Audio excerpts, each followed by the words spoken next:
Bendiciones, pueblo de Dios. Sean bienvenidos este primer día de la semana y que la paz de Dios more en cada uno de nuestros corazones y en nuestras familias. Amén. Vamos a estar iniciando este culto a nuestro Dios, esperando que nuestro Dios lo reciba como olor grato y fragante delante de su presencia.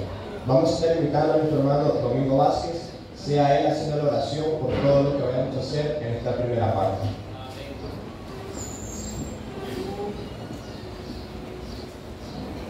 Dios bendiga a todos, hermanos. Vamos a orar.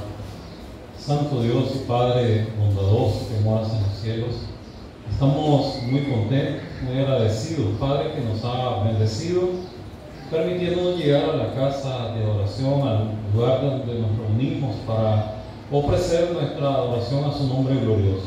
Padre, gracias porque nos trajo con bien. Algunos que venimos de un lugar más distante de este punto y otros que viven cercano, a todos nos has traído con bien, los que ya estamos en este lugar, con el deseo de ofrecer nuestra adoración a su nombre santo. Bendito Dios, rogamos, Padre, que nos perdones, que borres de nosotros, Señor, toda mancha de pecado. Reconocemos nuestra debilidad, nuestra naturaleza, que estamos inclinados de continuo a lo malo, pero gracias a tu propósito eterno, Señor, que nos has dado el Espíritu glorioso, que es el que gobierna nuestras vidas, Señor. Gracias porque cuando pecamos reconocemos nuestra debilidad y por eso venimos delante de usted y presentamos nuestra necesidad del perdón. Rogamos, Padre, pues que nos perdone, que la sangre gloriosa de Jesucristo nuestro Señor nos limpie de pecado, para que ofrezcamos nuestra adoración con corazones purificados, con nuestra conciencia limpia y en plena certidumbre de nuestra fe, sabiendo que usted recibirá nuestra oración. Bendiga a todos los que estamos presentes en esta mañana y aún, Señor, rogamos la bendición para aquellos que puedan venir en camino y aún también, Señor, aquellos que no pudiendo estar presentes por diferentes limitaciones, algunos por enfermedad, algunos otros por otras razones, que están en espíritu reunidos con nosotros, que también vaya su bendición para con todos. Bendice a nuestro hermano Kenneth, que dirige este tiempo de la adoración en la cual estaremos estudiando su palabra. Rogamos, amado Señor, que en todo se haga lo mejor para su nombre glorioso, que lo hagamos decentemente y con orden, que dediquemos nuestra adoración, nuestra convicción, nuestro deseo ferviente de adorarle con gozo, con alegría, con contentamiento en nuestra vida, Señor. Gracias, Padre, por su infinita bondad. Se lo rogamos y le damos gracias en el nombre de Jesús. Amén.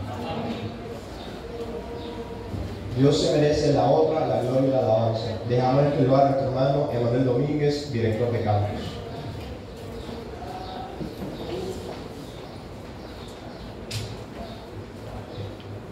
Dios le bendiga a todos, amados hermanos. Agradecidos con Dios por este día, amén. Vamos a empezar dando gracias a nuestro Dios. Himno número 376. Himno número 376. ¿Lo tiene? Cantamos. Gracias, Dios, por tu bondad, te alabo por tu majestad. Gracias por tu inmenso amor que envió al Salvador. Gracias, Dios, por tu bondad. Gracias por tu gran fidelidad. Alabemos a una voz el nombre del potente Dios. Elevemos en su honor un canto de honor.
Las primicias de día.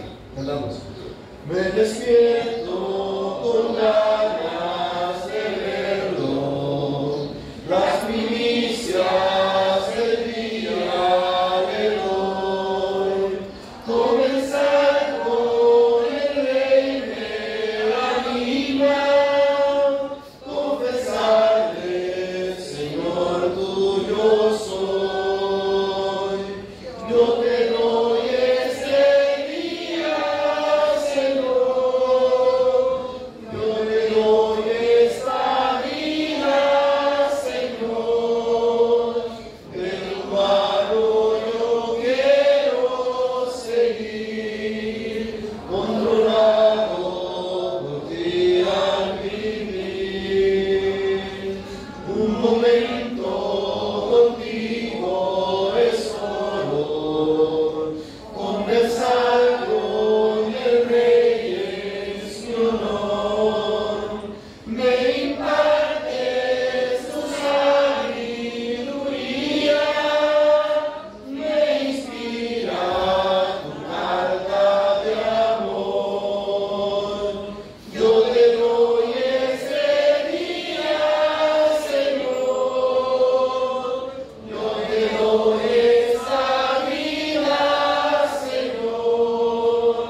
De tu mano yo quiero seguir, controlado por ti al vivir. 252.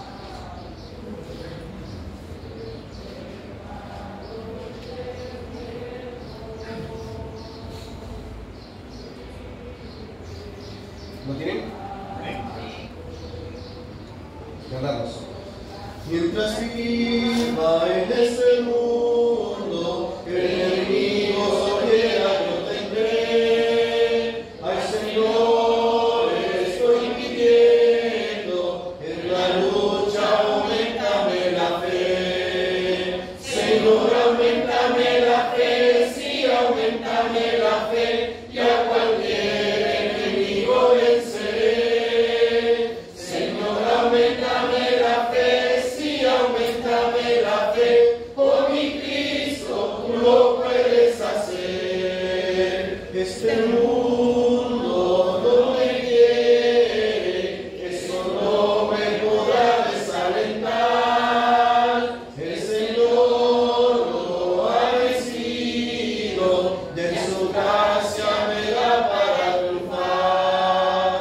Señor, aumentame la fe, sí, aumentame la fe, y a cualquier enemigo venceré. Señor, aumentame la fe, sí, aumentame la fe, por mi Cristo tú lo puedes hacer. Satanás, nuestro enemigo, al Señor Jesucristo se acercó, y si se acerca a mí pues sigo el camino que Cristo nos marcó. Señor, aumentame la fe, sí, aumentame la fe, y a cualquier enemigo venceré. Señor, aumentame la fe, sí, aumentame la fe, por mi Cristo tú lo puedes hacer. Enemigos poderosos, nuestra vida procura sin cesar. El Señor dice no temas, yo contigo por siempre voy a estar. Señor, aumentame la fe, sí, aumentame la fe, y a cualquier enemigo venceré. Señor, aumentame la fe, sí, aumentame la fe, por mi Cristo tú lo puedes hacer. Amén. Bendiciones.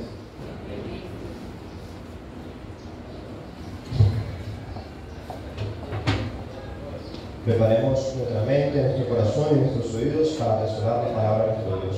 Pero antes vamos a estar invitando a nuestro hermano Roberto López, sea él orando por el maestro esta mañana.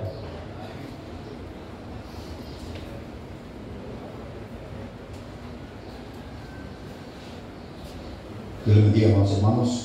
Con mucha reverencia ante Dios, oremos. Bendito y soberano Dios, Padre eterno, Señor nuestro que estás en las alturas de los cielos, para ti, Dios, sea toda la gloria, la honra, por los siglos de los siglos. Gracias, bendito Señor, te damos en esta preciosa mañana, Padre, el cual estamos ya aquí tus hijos, ya listos, ya reunidos, para escuchar, Padre, ese maravilloso mensaje que viene de lo alto.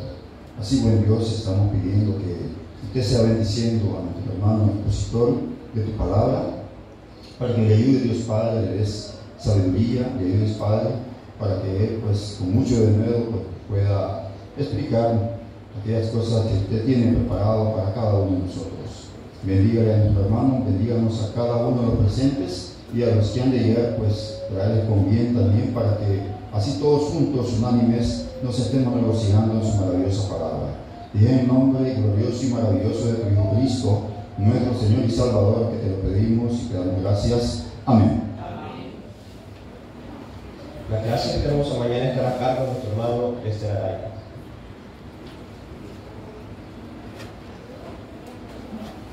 Muy buenos días, amados hermanos, que la paz de Dios esté en nuestros corazones. Amén.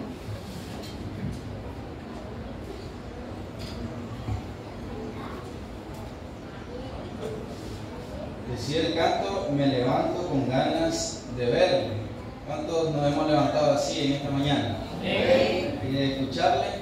Amén. Qué bueno que no hemos sido distraídos de ese propósito en este primer día de la semana. Tal vez muchas personas en esta mañana se han levantado con otras ganas, ¿verdad?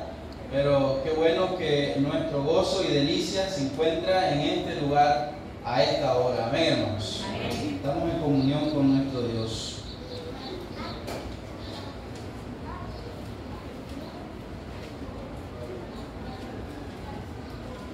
Hoy en esta mañana quiero que estudiemos así, con la rapidez de la hora que tenemos para este estudio, acerca de un personaje del Antiguo Testamento con el cual ya pronto vamos a estar leyendo más acerca de él. Estoy hablando de Elías, el profeta. Y vamos a recordar en esta ocasión, en el capítulo 18 y capítulo 19 de Primera de Reyes,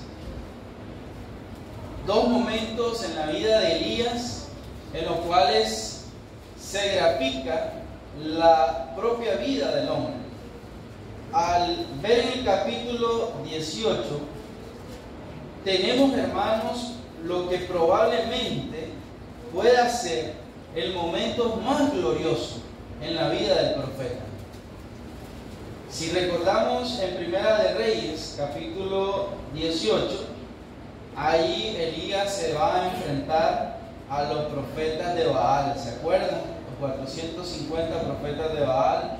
Y ese capítulo, hermanos, esa historia es tremenda.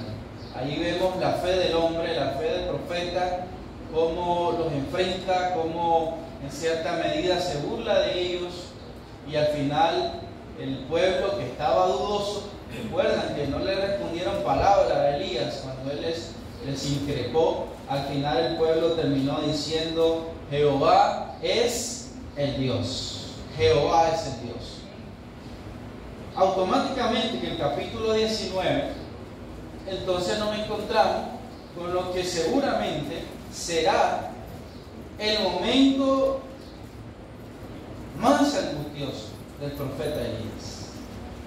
Después de vivir el momento más fuerte en su fe, después de tener un momento tan victorioso, el siguiente capítulo nos describe y nos grafica el momento más desesperanzador, el momento más angustioso, el momento más deprimente del profeta. Y es que, hermanos, así es la vida del hombre.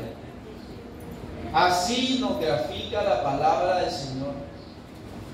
En un momento estamos bien, estamos victoriosos, estamos alegres, queremos ver al Señor, queremos estar con Él, queremos hacer lo que Él nos manda. pero en otros momentos caemos en depresión, caemos en crisis, caemos en angustia, caemos en desesperanza. Y fíjense bien que si esto sucedió con un hombre de la talla de Elías, ¿cuánto más no puede suceder con cada uno de nosotros, hermanos? Y es que cuando la Biblia habla de tales personajes, hermanos, la Biblia los presenta, no solamente habla de los buenos momentos de ellos, sino que retratan su verdadera humanidad, con sus momentos de debilidad, con sus momentos de fragilidad. No siempre estamos fuertes en nuestras convicciones. Y el hombre más sabio también llegó a ser, en cierta ocasión, el más necio.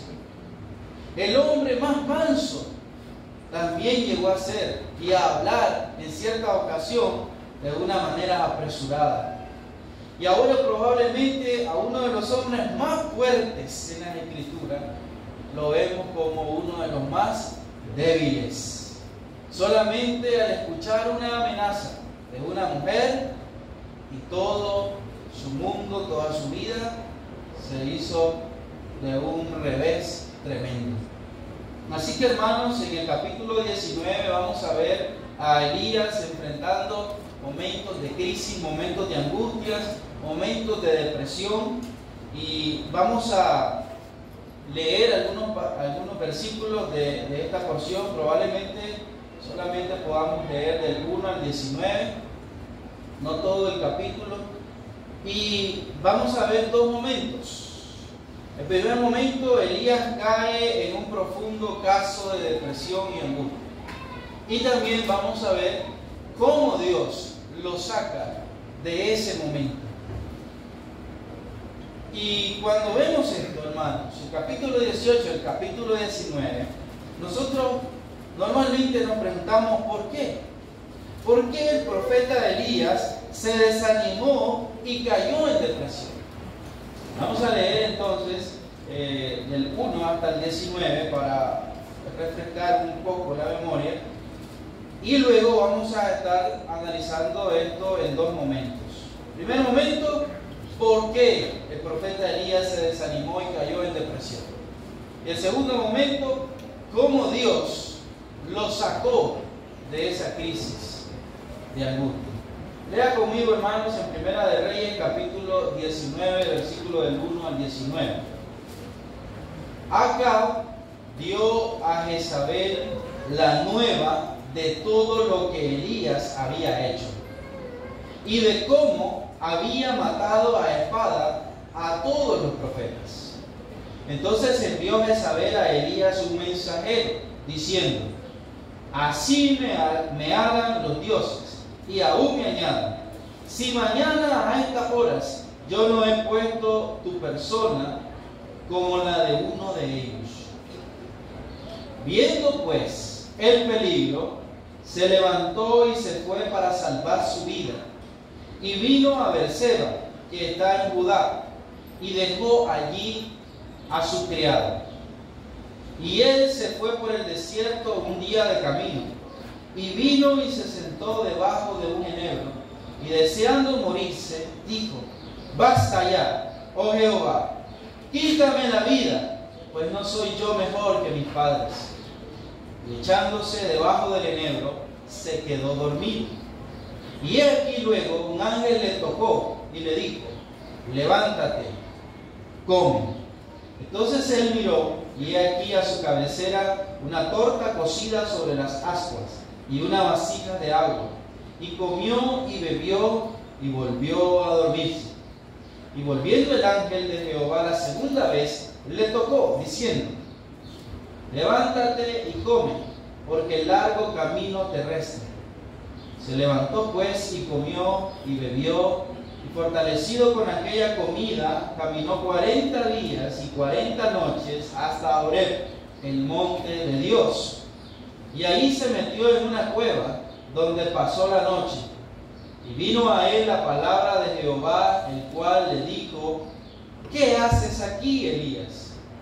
Él respondió: he sentido un vivo celo por Jehová, Dios de los ejércitos, porque los hijos de Israel han dejado tu pacto, han derribado tus altares y han matado a espada a tus profetas, y solo yo he quedado, y me buscan para quitarme la vida.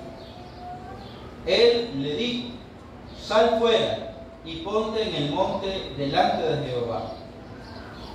Y he aquí Jehová que pasaba, y un grande y poderoso viento que rompía los montes y quebraba las peñas delante de Jehová. Pero Jehová no estaba en el viento. Y tras el viento un terremoto, pero Jehová no estaba en el terremoto. Y tras el terremoto un fuego, pero Jehová no estaba en el fuego. Y tras el fuego un silbo apacible y delicado. Y cuando lo oyó Elías, cubrió su rostro con su manto, y salió, y se puso a la puerta de la cueva. Y he aquí vino a él una voz diciendo: ¿qué haces aquí, Elías? Él respondió: he sentido un vivo celo por Jehová, Dios de los ejércitos, porque los hijos de Israel han dejado tu pacto, han derribado tus altares y han matado a espada a tus profetas. Y solo yo he quedado, y me buscan para quitarme la vida. Y le dijo Jehová: ve, vuélvete por tu camino, por el desierto de Damasco, y llegarás, y ungirás a Hazael por rey de Siria. A Jehú, hijo de Nimsi, ungirás por rey sobre Israel. Y a Eliseo, hijo de Safat, de Abel Meola, ungirás para que sea profeta en tu lugar. Y el que escapare de la espada de Hazael, Jehú lo matará. Y el que escapare de la espada de Jehú, Eliseo lo matará. Y yo haré que queden en Israel 7,000 cuyas rodillas no se doblaron ante Baal y cuyas bocas no le besaron. Que Dios bendiga su palabra. ¿Cuántos nos hemos sentido así como el profeta Elías en algún momento de nuestra vida? ¿Cuántos nos estamos sintiendo así en estos momentos que estamos viviendo? Y estos momentos, como veníamos diciendo en la introducción, son momentos que van a venir a nuestra vida. Así es nuestra vida, así tenemos altos y bajos.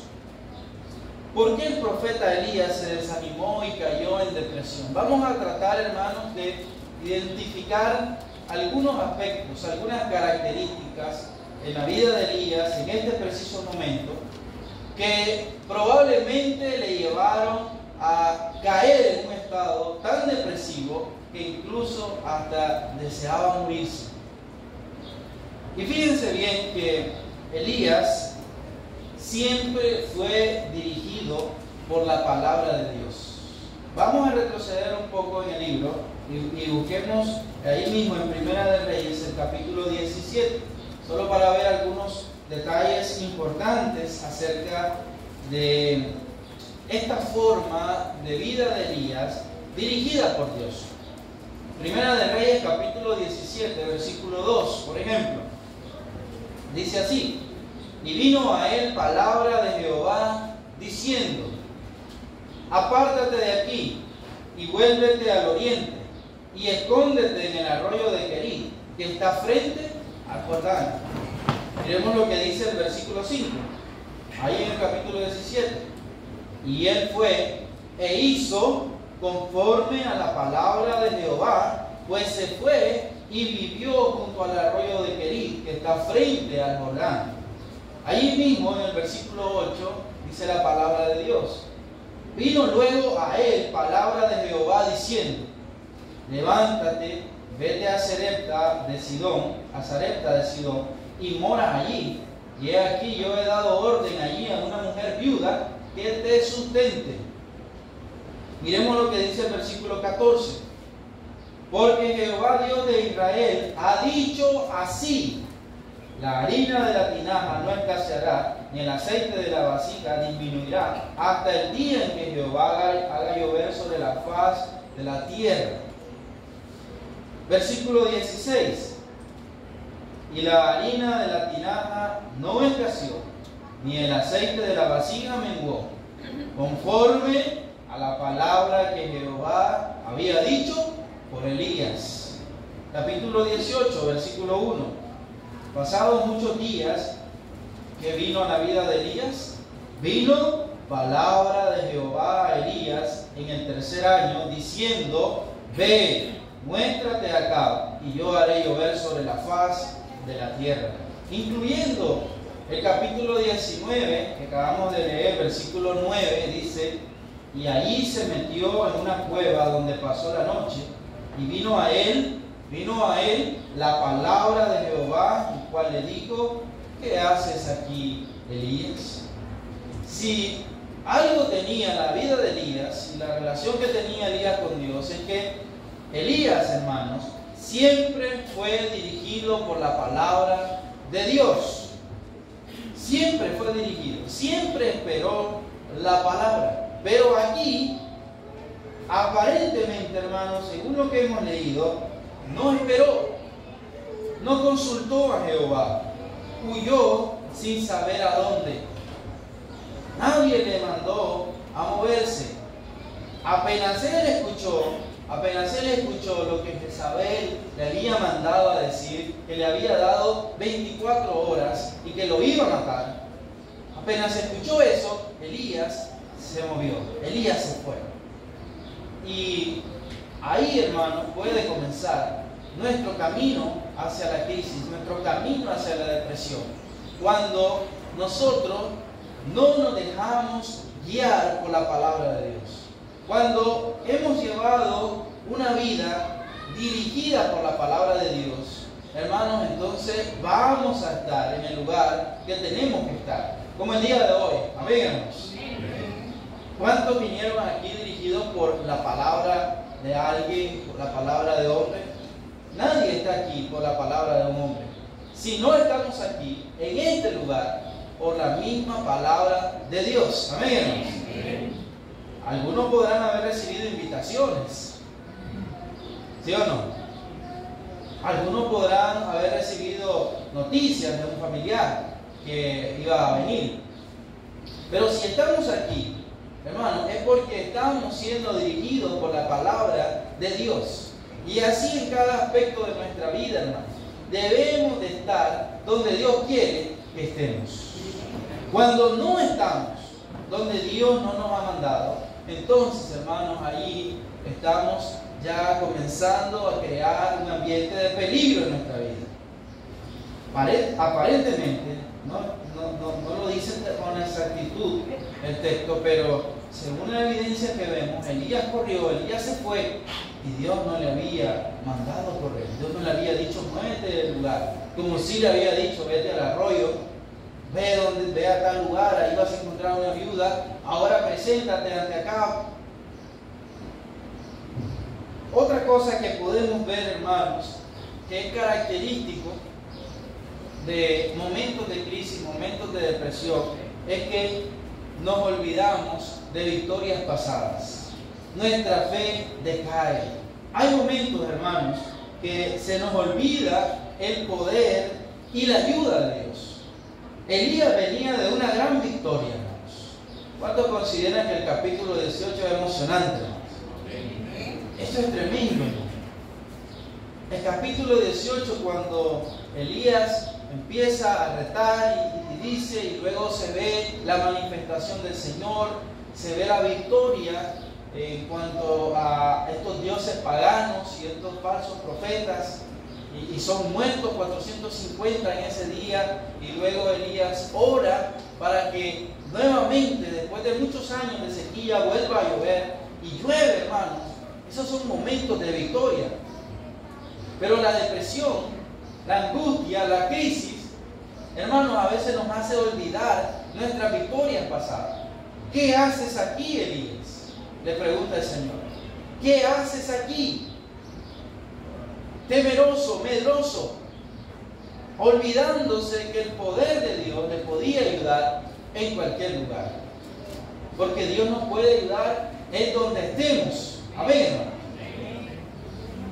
Y Elías aquí, aparentemente, hermanos, no espera la palabra de Dios, decae su fe, y aquí estamos viendo algún proceso del desánimo, algunos ingredientes. Hermanos, alejémonos un poquito de la palabra de Dios, olvidémonos un poquito de lo que Dios ha hecho en nuestra vida, y vamos camino al desánimo, vamos camino a la depresión, vamos camino a la angustia, decaimiento espiritual. Dice el versículo 4, quítame la vida. Basta ya, Señor, quítame la vida. Si Dios, hermano, Dios le hubiese podido preguntar, o Dios hubiese podido reaccionar preguntándole a Elías, ¿qué? ¿Qué quería Elías en ese momento, hermano? Que le quitara la vida. Pero ¿de qué venía huyendo? Si Elías quería morir, lo que tenía que hacer era quedarse allá y Jezabel lo iba a alcanzar. ¿Sí o no? Venía huyendo porque tenía temor, le dio miedo y venía huyendo por su vida. Pero llega ahora y dice, quítame la vida. Bueno, si te hubiese querido morir, te hubieras quedado allá. O a lo mejor Elías no quería caer en manos de Jezabel, y sí en las manos de Dios. Hay un gran análisis que hacer acá, pero el punto es, hermano, acá, que vamos a ver que el cambio emocional, eso es lo que quiero resaltar. El cambio emocional que hay en la vida de la persona que está empezando este proceso de decaimiento. Hay un cambio emocional bien marcado. Por un momento queremos algo, pero por otro momento ya no lo queremos. Por un momento estamos bien, pero por otro momento estamos mal. Queremos estar bien con el Señor y al rato ya no queremos saber nada de Dios. Y eso se grafica, hermano, en inconstancia. Eso la palabra de Dios lo grafica mejor en una frase que todos conocemos. Doble ánimo. ¿Han escuchado? Aquí Elías, hermano, está teniendo un cambio emocional, está teniendo un doble ánimo, y también nosotros podemos experimentar estas situaciones. Un día estamos bien, otro día estamos mal, un día queremos leer la Biblia, el otro día abandonamos el plan de lectura, un día quiero orar, un día quiero evangelizar, un día quiero salir a visitar, el otro día no quiero ni congregarme. Tenemos esos cambios emocionales, como aquí Elías también. Y a veces cuando escuchamos a nuestros hermanos podemos reaccionar y decir, ¿qué? Pero si ayer estábamos haciendo planes y ahora ya no, hermano. Una llamada por teléfono y ya se acabó todo. Hermanos, ¿cuántas veces no ha sucedido esto en nuestra vida? ¿Cuántas veces estamos confundidos como Elías? Y queremos una cosa y después queremos otra. Alejémonos un poquito de la palabra de Dios. Olvidémonos de la mano de Dios y del poder de Dios. Echemos caso a nuestros cambios emocionales que siempre tenemos. Y hermanos, vamos a ir camino al desánimo. Fíjense que hay otra característica también que podemos resaltar acá. En el versículo 3 hay un detalle bastante interesante. En el final del versículo 3 dice que, bueno, vamos a leerlo todo el versículo 3. Dice, viendo pues el peligro. ¿Cuál peligro? ¿Cuál era el peligro que estaba corriendo Elías? Tenía una amenaza de muerte, ¿verdad? ¿Cuál es el peligro que está corriendo usted hoy? Yo no lo sé, ustedes lo saben. ¿Sí o no? Enfermedad, falta de economía, de buena economía, problemas matrimoniales, problemas con la familia. Usted mismo no termina de aceptarse, de saborear y de aceptar fracasos en su vida. No sé cuál es el peligro que le está haciendo tener miedo, pero dice el versículo 3 que aquí Elías, viendo el peligro, se levantó y se fue para salvar su vida, porque después le va a pedir al Señor que se la quite. Y vino a Berseba, que está en Judá. Miren lo que dice la frase final. Y dejó allí a su criado. Dejó allí a su criado. Claro, y después va a decirle a Dios que él se siente como solo yo he quedado. Pero cuando está oyendo dice, deja allí a su criado. Muchos comentaristas dicen, bueno, para no exponerlo al peligro y que también él muriese, en manos de Jezabel, la mujer malvada y pagana e idólatra. Pero el detalle también aquí de rescatar, hermano, es que el desanimado, el angustiado, el depresivo, normalmente se aísla, busca la soledad, no quiere compañía. Según él, se siente mejor estando solo. Y luego Elías va a decir: estoy solo. Muchas veces, hermanos, la estrategia del cazador, y esto se puede ver bastante en estos programas de televisión. Olvidé el canal que pasa bastantes reportajes de animales y de estas cosas. Esto se puede ver en estos programas de televisión cuando vemos al cazador, en este caso el león, el leopardo, las hienas, ¿verdad?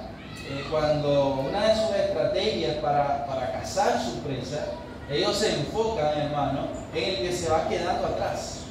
Ellos se enfocan su mirada en el pequeño. Ellos enfocan su mirada en el enfermo, en el más débil. Y ellos comienzan a hacer su estrategia de ataque y comienzan y rompen la fila. ¿Y qué van procurando hacer? ¿Han visto estos programas, hermanos? ¿Han visto cómo van aislando? Y entonces al final lo tienen rodeado. La estrategia, hermano, del cazador era aislar a los más débiles. Satanás, hermano, esta es una de sus mejores estrategias. Esta es una de sus estrategias más favoritas del enemigo. Nos quiere solos, nos quiere aislados, nos quiere, hermano, envueltos en nuestros pensamientos. Hay una palabra que significa, hay una palabra ensimismado, ¿la he escuchado, hermano? La busqué en el diccionario y significa alguien que dirige toda su atención a sus pensamientos, aislándose de lo que lo rodea. Ahora Elías, hermanos, no busca la comunión, y ahí somos presas más fáciles del enemigo. Ahora Elías lo vemos dormido, no ha comido, está sin fuerzas, se debilita nuestra mente, y automáticamente también se va a debilitar nuestro cuerpo. Y entonces el ángel le toca y le lleva comida, y Elías se levanta, ve una torta ahí, come, bebe y se vuelve a dormir. Cualquiera diría: eso es lo que quería hacer esta semana, solo levantarme, comer y volverme a dormir. A veces se puede hacer, a veces no. El detalle es que a veces el depresivo, hermano, se aísla, y al aislarse se debilita, no solamente mentalmente, emocionalmente, sino que también este debilitamiento va a venir a afectar también su cuerpo. Y no vamos a poner mucho énfasis en esto, pero tampoco lo minimicemos, hermano. Acerca de dormir bien, acerca de comer bien, acerca de cuidar nuestros cuerpos. Ahora Elías se encuentra aislado, debilitado, ensimismado, inmerso en su problema, y ahora él se encuentra ausente ante lo que está pasando afuera, se encuentra metido en una cueva, solo, batallando con sus pensamientos. Y qué bueno, hermanos, ¿verdad? Que ya vamos a ir cayendo a esta parte de lo que Dios hace por Elías y lo que Dios puede hacer por nosotros.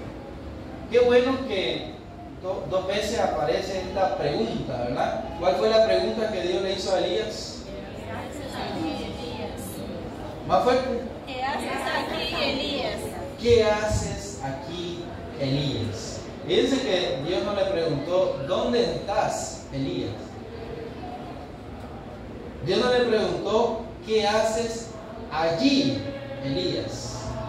Dios le pregunta, como diciéndoselo al oído, como sentándose al lado de él, en el lugar donde estaba Elías: ¿qué haces aquí,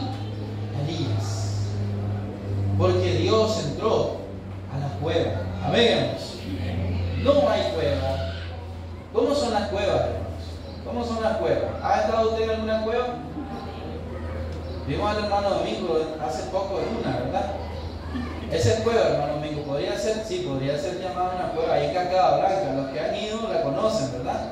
Y nosotros vimos unas antorchas así en el día. Dijimos, ¿cómo será aquí en la noche? Por lo general, ¿qué salen de las cuevas? En las películas que hemos visto. Cuando alguien entra dice, ¡hola! ¡Hola! Salen murciélagos. Probablemente un oso está ahí, si se hablan más los caricaturescos. Las cuevas son oscuras, están llenas de tinieblas, están cerradas, solo hay una salida. Y así se encontraba la vida de Elías. Así estaba Elías, pero allí entró el Señor y le dice, ¿qué haces aquí, Elías? No hay lugar, no hay problema, no hay hoyo o cueva en el cual nos encontremos que Dios no nos pueda sacar. Amén, hermanos. Y esa pregunta le invita a Elías a pensar eso. ¿Qué haces aquí, Elías? Pero también, ¿cuántas veces le preguntó eso al Señor? 2 veces. ¿Y qué le respondió Elías? ¿Le respondió esa pregunta a Elías las 2 veces? Sí. ¿Y qué le respondió las 2 veces? Si nosotros leemos el versículo 10 y el versículo 14, hermano, es el mismo versículo. ¿Verdad que sí? La misma respuesta. Elías le respondió a Dios. Cuando Dios le dijo, ¿qué haces aquí, Elías? Le respondió exactamente lo mismo. Palabra por palabra.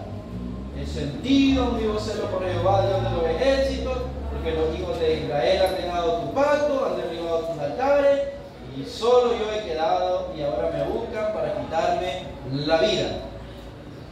Responde exactamente lo mismo. ¿Es raro, hermano, esto? ¿Es raro? No, para un depresivo no es raro. Para un angustiado no es raro. Para alguien que está ensimismado en sí mismo, que está ausente, no es raro que tenga como un disco rayado la triste historia de su vida. Si estuviese Elías, o si hubiésemos estado ahí, le hubiéramos preguntado, hermano Elías, ¿qué haces aquí? Ya hubiésemos sabido que nos iba a responder. ¿Le ha preguntado tal vez a usted a algún hermano o hermana, ¿cómo le va? ¿Cómo está, hermano? Y la respuesta que recibe es lo que le está afectando, sus problemas. Hermano, fíjense, bueno, es que por aquí, bueno, vamos por allá, es que también estoy pasando situaciones. Y usted vuelve a preguntar y vuelve a repetir lo mismo.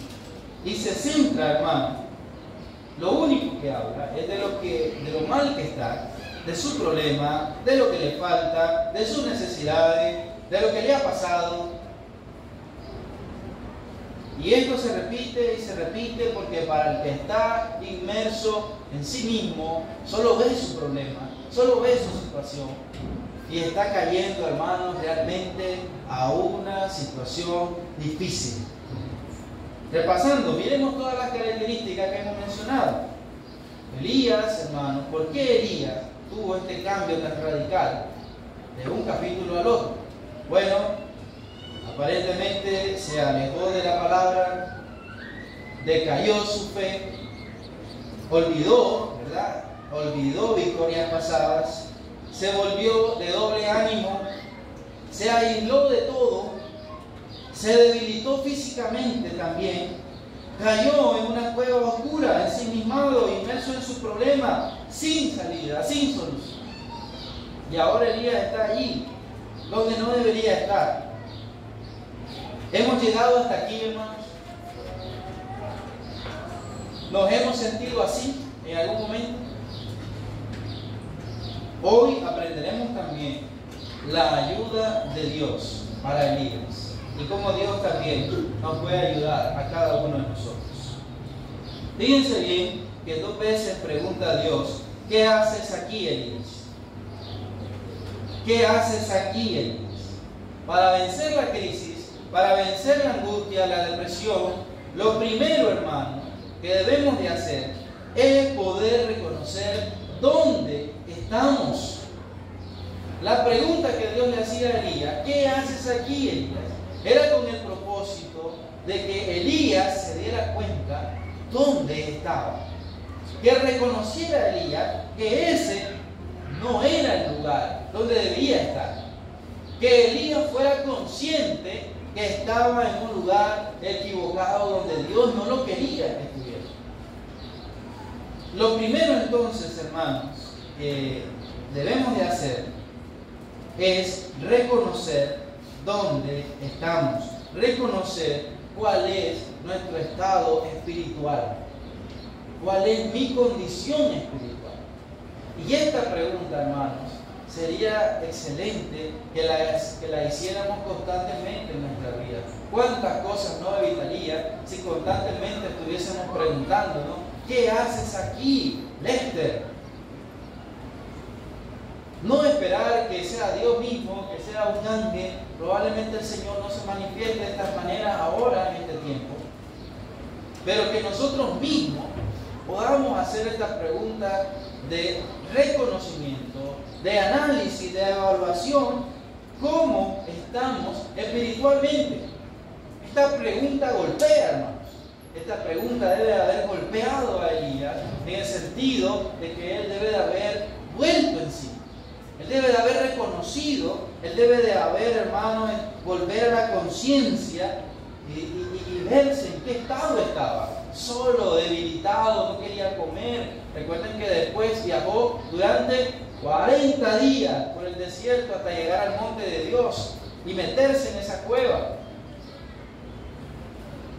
¿Cuál es mi estado espiritual? ¿Cuánto se solucionaría si escucháramos esta pregunta constantemente? ¿Te sientes solo, desamparado? ¿Hay mala economía? ¿Hay muerte de algún familiar? ¿Hay situaciones difíciles? ¿Qué haces aquí? ¿Qué haces aquí? Lo que Dios quería, hermanos, también hacer ver a Elías era, con esa pregunta era, ¿qué haces aquí, Elías, si me tienes a mí? Amén, hermanos. ¿Qué haces aquí, Elías, si me tienes a mí, a Jehová, Dios de los ejércitos, Dios todopoderoso? Y no es que la depresión no debe existir, sí existe. Lo que no debemos hacer, hermanos, lo que está mal es que la enfrentemos no tomado de la mano de Dios. Si estamos pasando situaciones difíciles, cualesquiera que sean, hermanos, enfrentémosla, pero con Dios a nuestro lado. Amén, hermanos. No la enfrentemos con las pastillas solamente. No la enfrentemos con estos consejos que muchas veces buscamos en el hombre, sino, hermanos, enfrentémosla con Dios, porque con Dios todo lo podemos hacer. Amén, hermanos. ¿Qué haces aquí, Elías, si me tienes a mí?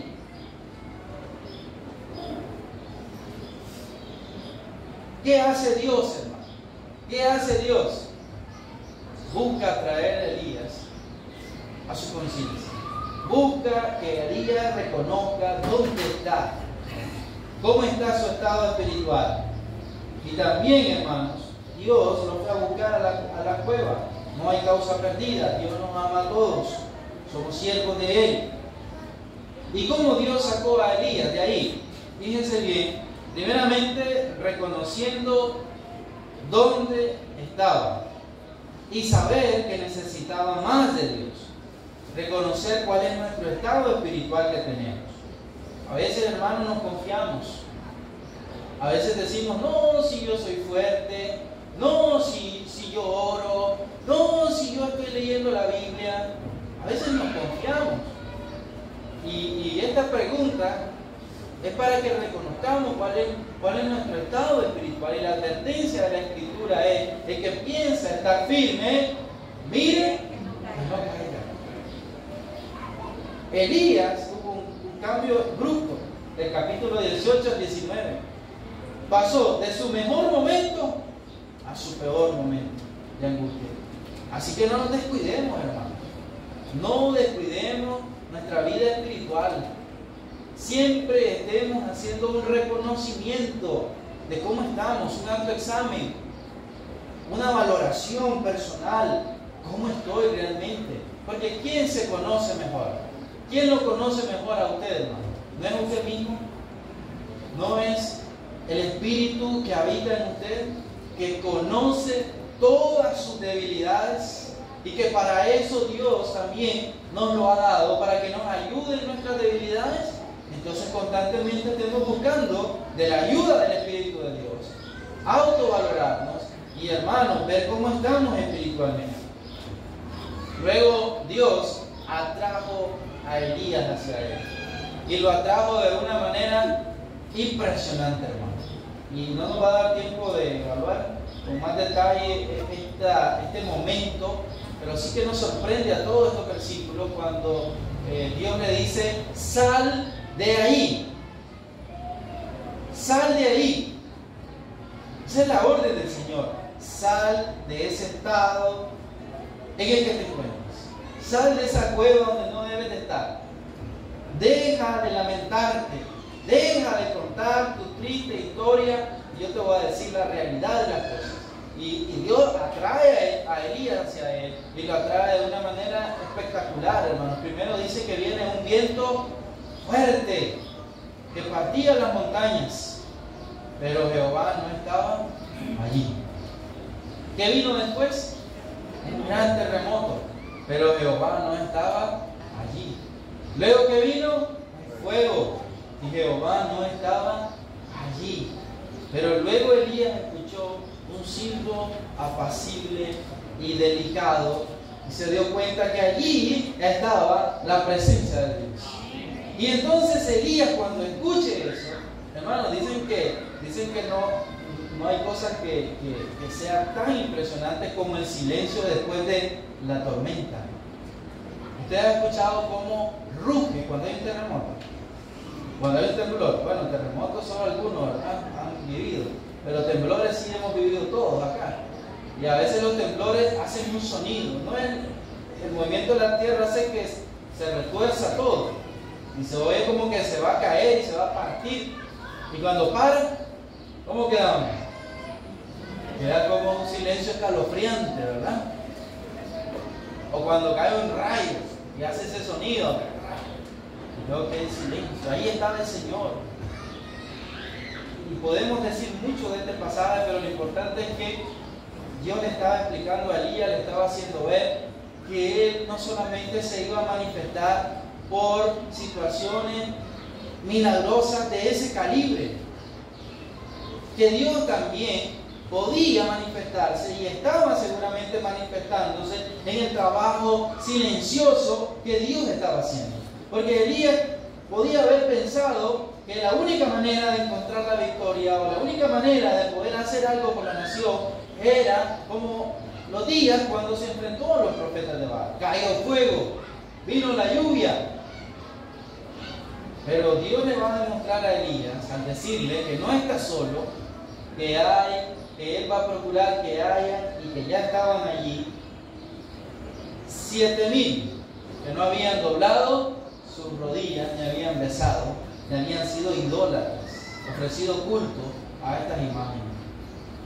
Allí estaba trabajando Dios silenciosamente, y Elías es atraído hacia Dios. Dios lo atrae a Elías, no con grandes manifestaciones, sino de una manera sutil, de una manera que Elías pudiera, hermano, reconocer que realmente ahí estaba el Señor. Porque cuando Elías lo ve, ¿qué hace Elías, hermano? Se cubre su rostro, dice la Escritura. Reconoce, hermano, la situación en la que está y ante quién está. Y finalmente, hermanos, en el versículo 15 hasta el 18, el Señor le dice: ve, vuélvete por tu camino, y le da, hermanos, cosas que hacer. Se sentía solo, pero Dios le dice: hay 7,000 aún fieles, y le da una misión, le da un enfoque. unge, preocúpate en tu relevo.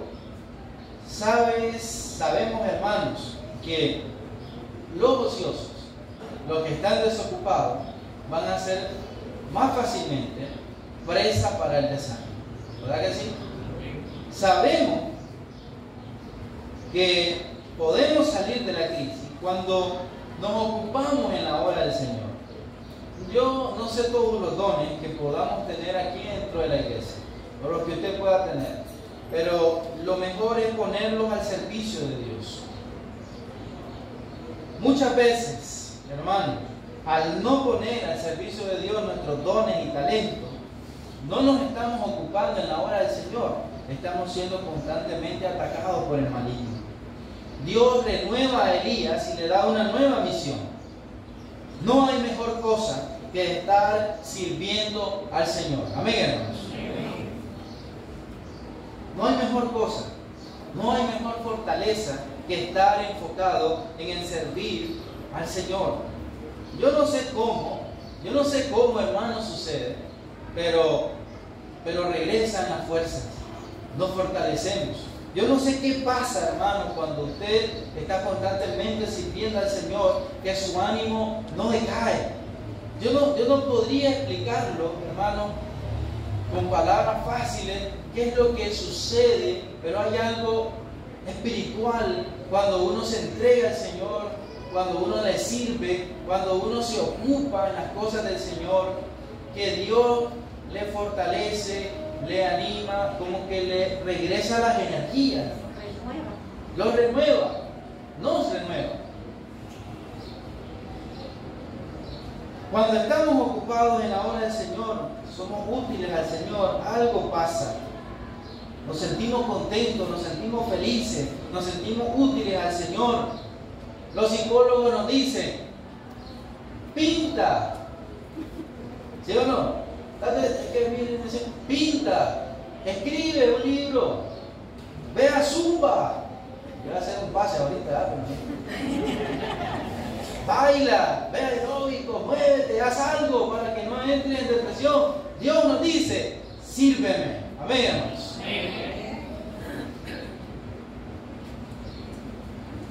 Y eso precisamente es lo que Dios quería hacer con Elías. Enfócate, sírveme, mantén tu mente ocupada en mi reino. Todavía hay trabajo que hacer. Yo no te puse como profeta para que estuvieses encerrado en esa cueva. Dios no nos ha puesto en la iglesia, hermano, para que estemos derrotados, desanimados, tristes, solos, aislados, no queriendo saber nada, debilitados. Dios nos ha trasladado de las tinieblas al reino de su amado Hijo para que estemos firmes y constantes en la fe. Amén, hermanos. Quiero terminar con este versículo ahora en el Nuevo Testamento. Ya me tomó el tiempo. Primera Tesalonicenses, capítulo 5, versículo 14.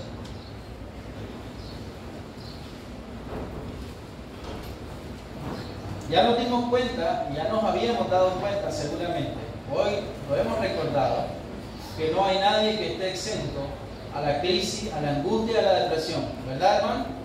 Ni líderes, ni hermanos. Todos podemos pasar por estos problemas, pero al saber las características y cómo trabaja el maligno, entonces evitemos, hermanos, caer en esos síntomas y busquemos siempre la presencia de Dios, busquemos el servicio de Dios y, hermanos, también hermanos, podamos ser rescatados por Dios de estos momentos. Y no solamente para nosotros, sino también para otros. Dice la Escritura en 1 Tesalonicenses, capítulo 5, versículo 14. También os rogamos, hermanos, que amonestéis a los ociosos, que alentéis a los de poco ánimo, que sostengáis a los débiles, que seáis pacientes para con todos. Este es un trabajo que el Señor nos ha dado, hermanos, para nosotros mismos, pero también para el pueblo del Señor. Hay débiles entre nosotros, hay ociosos entre nosotros, hay desanimados entre nosotros. Pues vayamos por ellos, hermanos, y no permitamos que Satanás gane alguna ventaja sobre la iglesia del Señor. Que Dios les bendiga en esta mañana.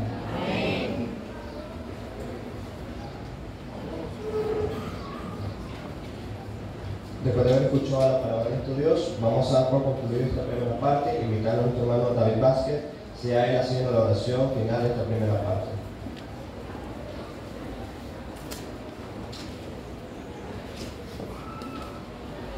Buen día, hermanos, vamos a orar.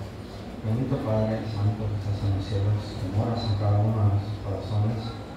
Llegamos a tu presencia, Señor, a esta hora, dándote gracias por este tiempo que nos has permitido escuchar tu mensaje. Señor, ese bello mensaje que nos recuerda de que debemos de ser de un solo sentir, que debemos de ser no fluctuantes, Señor, que debemos de saber que dónde estamos, en el lugar donde estamos, y que usted está con nosotros, Señor. Así, Señor, le pedimos que este bello mensaje quede impregnado en nuestra mente, en nuestro corazón, que lo podamos poner en práctica, Señor. Dándole gracias, pues, por todo lo que se ha realizado en esta hora, los cantos, Señor, el orden que ha llevado el hermano. Le pedimos que lo bendiga, que bendiga a cada uno de los que han orado, Señor, y que ahora, Señor, prepare nuestro corazón para esta segunda parte. Bendito Dios, le damos gracias, pues, porque hemos aprendido en esta primera parte y hemos dispuesto nuestro corazón a estar temprano en la santa y bendita comunión con nuestro hermano. Padre Santo, pues, le damos gracias por todo y es mediante Cristo Jesús, Dios amado, que pedimos estas cosas y te damos gracias. Amén.